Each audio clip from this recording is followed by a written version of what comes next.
नमस्कार अंगणवाडी सेविकाताई, मदतनीसताई, सर्वांना माझा नमस्कार। तर बघा, तुमच्यासाठी एक आनंदाची बातमी आलेली आहे, मोठी खुश खबर आलेली आहे। मानधनवाढ। आता बघा, मानधनवाढ हा विषय आपला खूप दिवसांपासून म्हणा की खूप वर्षांपासून म्हणा आपल्या अतिशय महत्त्वाचा हा विषय राहिलेला आहे। आणि मानधनवाढ म्हटलं की अंगणवाडी सेविकाताई आणि मदतनीसताई यांना एक कुतूहल वाटायचं की खरंच मानधनवाढ झाली आहे का। तर मानधनवाढ आपल्याला माहीत आहे की या अगोदरच तुम्हाला मानधनवाढ सरकारने केलेली आहे, परंतु त्यामध्येही सरकारनं थोडासा तुम्हाला एक प्रकारे चालाकीच केलेली आहे की ज्यामध्ये तुम्हाला 5,000 रुपयांची मानधनवाढ सांगून फक्त 3,000 रुपयाच मानधनवाढ केलेली आहे। त्याचबरोबर 2,000 रुपये जो आहे हा प्रोत्साहन भत्त्यानं तुम्हाला मिळणार आहे, प्रोत्साहन भत्त्याच्या रूपानं मिळणार आहे असे त्यांनी त्या ठिकाणी सांगितलेले आहे। म्हणजे 5,000 रुपये सांगितले की आम्ही 5,000 रुपये मानधनवाढ केली, परंतु 5,000 रुपये सपशेल मानधनवाढ केलेली नाही, फक्त आणि फक्त 3,000 रुपयांचीच मानधनवाढ केली। आणि 2,000 रुपये जर तुम्ही पोषण ट्रॅकर ॲपचं काम पूर्ण केलं त्याच्या बदल्यात तुम्हाला ते 2,000 रुपये प्रोत्साहन भत्ता म्हणून मिळतील। तर अशा प्रकारची जी मानधनवाढ आहे ही सरकारनं, महाराष्ट्र सरकारनं केलेली आहे। परंतु यानंतर अजूनही वेगवेगळ्या लोकांनी किंवा मग सोशल मीडियावर किंवा यूट्यूब चॅनल्सवाल्यांनी किंवा इतरही ठिकाणी जे शासन निर्णय निघत असतात तुमच्या मानधनाबद्दलचे, किंवा या महिन्याचं मानधन आलेलं आहे त्याचबरोबर प्रोत्साहन भत्तासुद्धा आलेला आहे, अशा प्रकारचे जे शासन निर्णय येत असतात ते शासन निर्णय दाखवूनच असेच खोटी माहिती किंवा मग चुकीची माहिती देत त्यामध्ये सांगितलेलं आहे की मानधनवाढ झालेली आहे किंवा मानधनवाढ झाली आहे, अशा प्रकारचे व्हिडिओजसुद्धा या ठिकाणी आलेले आहेत। परंतु मी तुम्हाला एक गोष्ट सांगू इच्छितो की आपल्या चॅनलवर म्हणजेच की टेक्निकल मराठाजी या चॅनलवर तुम्ही जर चॅनल ओपन करून बघितलं माझं, तर माझे सर्व व्हिडिओ तुम्ही चेक करू शकता। मी सर्व माहिती खरी आणि सत्य दिलेली आहे। आणि मी ज्या विषयाचा, ज्या तुमच्याबद्दलचा जो विषय आहे त्याबद्दलचा अभ्यास करून, त्याबद्दलचं सर्च करून, त्याबद्दलचं डेटा एकत्रित करून माहिती आणि सूत्रांनुसार दिलेली जी माहिती आहे त्यानुसार मी व्हिडिओ बनवत असतो। म्हणजे खरी माहिती घेतल्याशिवाय मी असे जे संवेदनशील विषय आहेत तुमचे, जसे की मानधनवाढीचा झाला, त्याचबरोबर प्रोत्साहन भत्त्याबद्दलचा झाला, किंवा मग इतरही तुमच्या जे काही बातम्यांबद्दलचं झाले, मी सर्व विषय असं गांभीर्यानं घेऊन नंतरच व्हिडिओ बनवत असतो। आणि मला जी माहिती माझ्यापर्यंत जे काही सबूत किंवा मग जे काही प्रूफ जे काही माझ्यापर्यंत येत नाही तोपर्यंत मी व्हिडिओ बनवत नाही, परंतु माझ्यापर्यंत जर प्रूफ आला तरच मी असे प्रकारचे व्हिडिओ बनवत असतो। आणि या अगोदरसुद्धा मी खूप सारे असे व्हिडिओ बनवलेले आहेत ज्यामध्ये की तुम्हाला मी प्रूफसुद्धा दिलेले आहेत। जसं की गुजरात हायकोर्टाचा जो निर्णय झाला होता मागं, त्यामध्ये तुम्हाला जे तृतीय श्रेणी कर्मचारी त्याचबरोबर चतुर्थ श्रेणी कर्मचारी असं लावण्यात यावं, तुम्हाला मानधन वाढ करण्यात यावी, त्याचबरोबर पेन्शनचा जो मार्ग आहे तो निकाली लागावा, आणि त्याचबरोबर जी तुम्हाला नियमितीकरणाबद्दलचा जो मेन जो कोर्ट निर्णय होता त्याबद्दलचं सुद्धा मी तुम्हाला प्रूफ दाखवून आपले व्हिडिओज बनवलेले आहेत आणि ते तुम्हाला सांगितलेले आहे। कारण की गुजरात हायकोर्टानं एक असा स्पेशल असा निर्णय दिलेला होता ज्यामध्ये की अंगणवाडी सेविकाताई आणि मदतनीसताई यांना नियमित करावं लागणार आहे, आणि त्याबद्दलचा तो कोर्ट निर्णयसुद्धा आलेला आहे। आणि लवकरच या दिशेनं सरकार पाऊल उचलणार आहे। आणि त्याचबद्दलचा व्हिडिओ मी आपल्या चॅनलवर असे खूप सारे व्हिडिओज टाकलेले आहेत, त्याबद्दलची माहिती वेगवेगळी त्या ठिकाणी मी तुम्हाला त्या निर्णयाबद्दलची दिलेली आहे। परंतु सुरुवातीला जेव्हा मी ते व्हिडिओ बनवले होते तर आपल्याकडे त्याबद्दलची काहीच माहिती नव्हती, म्हणून काही लोकांना असं वाटत होतं किंवा मग काही ताईंना असं वाटत होतं की हे जी मी माहिती सांगत आहे किंवा हा जो मी व्हिडिओ बनवला आहे तो एकदम खोटा आहे, असं आलेलंच नाही आहे काही निर्णय, असं होऊच नाही शकत। परंतु ज्यानंतर मग ते निर्णय सर्वीकडे माहीत पडला त्यानंतर त्यांना समजले की नाही, यांनी जो व्हिडिओ टाकला होता, जसं की मी जो व्हिडिओ टाकला होता तो खरा होता। तर अशाच प्रकारे आपल्याला त्या ठिकाणी माहिती नसते, परंतु आम्ही जेव्हा असं माहिती करून घेतो, डेटा कलेक्ट करतो, त्या ठिकाणी त्यानंतरच मी हा असे व्हिडिओ टाकत असतो। तर मानधनवाढ आपल्याला ही कधी होणार आहे हे आपण आजच्या व्हिडिओमध्ये बघणार आहोत। आणि बघा, एक मानधनवाढ आणखीनही झालेली आहे गुजरातमध्ये, आणि त्याबद्दलचं सुद्धा मी तुम्हाला सांगणार आहे। आणि त्यासाठी मी एक स्पेशल व्हिडिओसुद्धा बनवणार आहे आणि लवकरच हा व्हिडिओ आपल्या चॅनलवर येणार आहे। त्याचबरोबर जी मानधनवाढ झालेली आहे गुजरातमध्ये त्याबद्दलचा जो निर्णयाची कॉपी आहे तीसुद्धा माझ्याकडे अवेलेबल आहे आणि मी लवकरच त्यावर एक व्हिडिओसुद्धा बनवणार आहे। आता बघा, हे तिन्ही व्हिडिओ जे मी बनवणार आहे ते लवकरच तुम्हाला उद्याच किंवा मग परवाला तुमच्या समोर येणार आहेत, म्हणजे आपल्या चॅनलवर आपण टाकणार आहोत। आणि जो व्हिडिओ राहणार आहे ज्यामध्ये की मी तुम्हाला त्या गुजरात हायकोर्टानं जो निर्णय दिलेला आहे, तिथच्या अंगणवाडी सेविकाताई आणि मदतनीसताई यांचं जे मानधनवाढ केलेली आहे तिथच्या गुजरात हायकोर्टानं, त्याबद्दलचं जी निर्णयाची कॉपी आहे ते सुद्धा मी तुम्हाला त्या व्हिडिओमध्ये दाखवणार आहे प्रूफ सहित। आता बघा, मानधनवाढ किती झालेली आहे, तर अंगणवाडी सेविकाताई यांना 24,800 रुपये।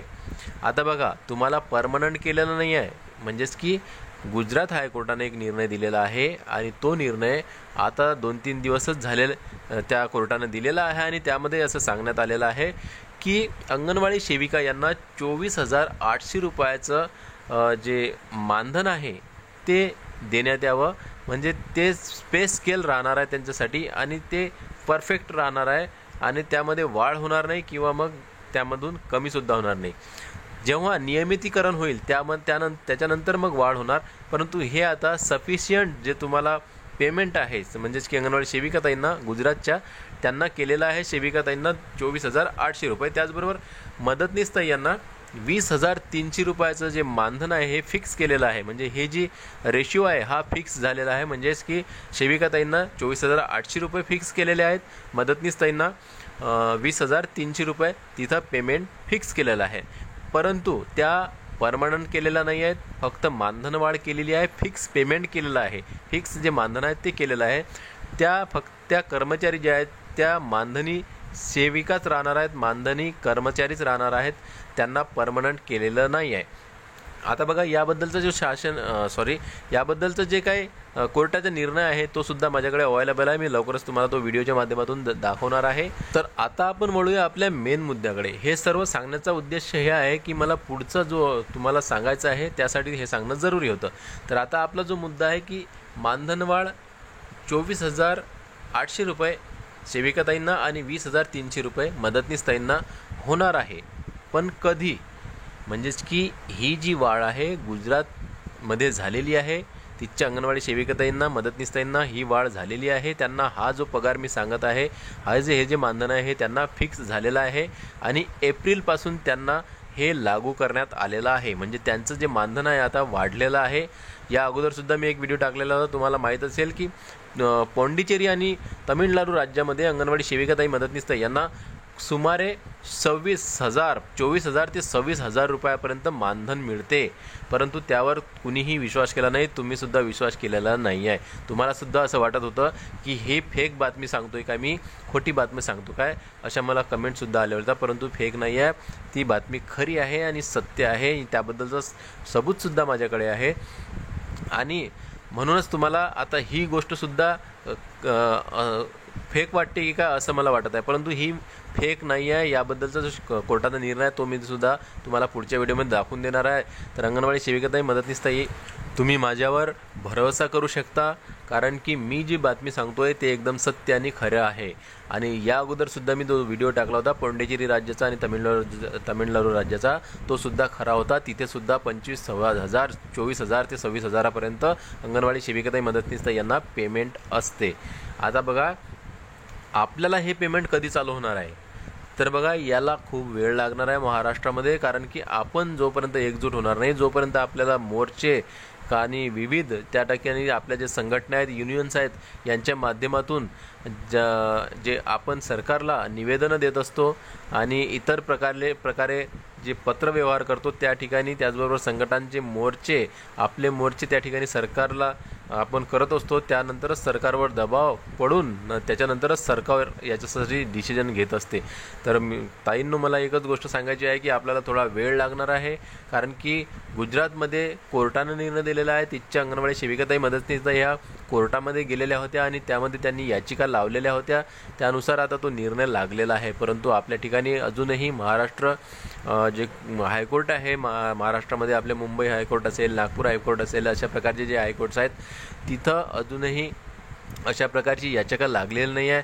जर अशा प्रकारच्या याचिका जर लागल्या तर मग मात्र यावर काही ना काही प्रभाव पडणार आहे किंवा मग आपल्याला न्याय मिळणार आहे असं मला वाटतं. म्हणून या ठिकाणी आपल्या जे संघटना आहेत, ज्या युनियन्स आहेत, त्यांनी आणि आपले जे युनियनचे अध्यक्ष आहेत किंवा मग संघटनेचे अध्यक्ष आहेत, त्यांनी सर्वांनी मिळून एक निवेदनपत्र मुख्यमंत्री साहेबांना, उपमुख्यमंत्री साहेबांना, त्याचबरोबर होऊ शकेल तर सर्वांनी मिळून आपल्या ज्या अंगणवाडी सेविकाताई, मदतनीसताई यांना मिळून जर हायकोर्टामध्ये जर याचिका दाखल केली तर यावर तात्काळ नाही होणार, परंतु थोडा वेळ लागणारच तरीही, पण याचा प्रभाव आपल्याला पडणार आहे. याचिका जर दाखल केली तर मग आपल्याला, कारण की इतर राज्यांचा आपण त्यांना रेफरन्स देऊ शकतो, जसं की गुजरात राज्यामध्ये, त्याचबरोबर पोंडिचेरी, तमिळनाडूमध्ये एवढी पेमेंट जसे की 24,800 रुपये गुजरातमध्ये आपल्या अंगणवाडी सेविकांना मिळत आहे. त्याचबरोबर 20,300 रुपये अंगणवाडी मदतनीस यांना गुजरातमध्ये मिळत आहे.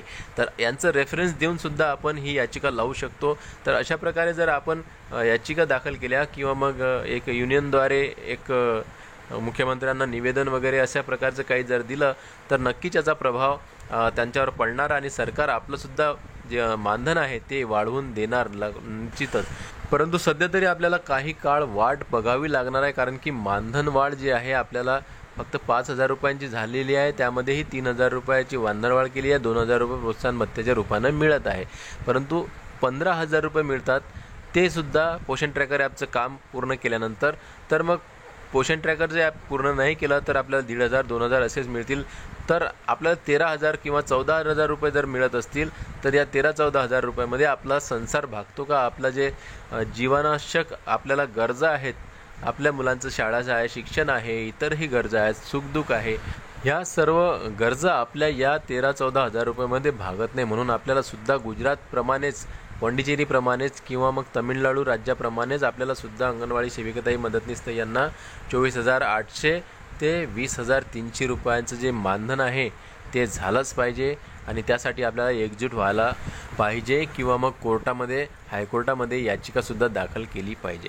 तर हा व्हिडिओ तुम्हाला कसा वाटला नक्की कमेंट्स करा. तुमचे काही प्रश्न असतील तर विचारा, मी नक्की उत्तर देईल किंवा मग त्यावर एक व्हिडिओ बनवणार. तर भेटूया पुन्हा नवीन एका व्हिडिओमध्ये. मी देवानंद गव्हांदे. तुम्ही जर या चॅनलला सबस्क्राईब केलं नसेल तर नक्की सबस्क्राईब करा. जय महाराष्ट्र.